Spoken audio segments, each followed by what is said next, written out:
the controller to the iPad via Bluetooth. And then I've already have this one connected. And then we'll have to go into accessibility on the iPad, and it might be more beneficial. And then we go into switch control and then switches. And then we'll have to add a new switch, external.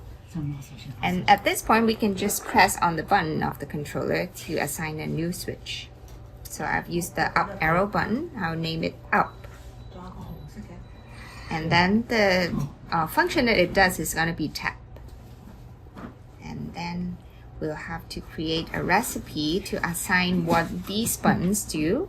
So I've already created one for TouchChat, but then I'll assign a new gesture for this new up button that we just created. So assign a switch and up button. It's going to do a custom gesture. So what this custom gesture do is that it's going to touch a certain point on the screen. So I will have to locate the button that I want this one to activate. So it will be around this area, and then I have to go back to the setting, touch on the same area on the screen, save it, and then it will be saved in this recipe. After that, we have to make sure that we are launching this recipe as well every time we turn on switch control.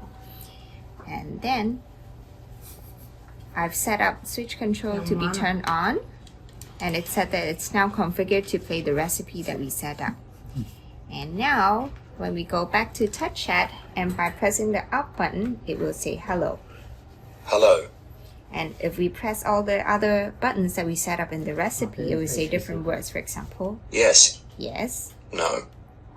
I don't know. Let me think about it. and then R1 button. I want to listen to some music. We also have hello, Hello. Bye. Thank you. I want to listen to some family recordings. L1 is currently not in use, but for R2, L2, the joysticks, the PS button, options, and share, they are all not usable on the iPad. On the controller. Yeah, To set up with that's recipes. right. It cannot be set up with the recipes. So essentially you've programmed the buttons on the game controller to select buttons in TouchChat by programming recipes in switch control. That's right. Okay, thank you.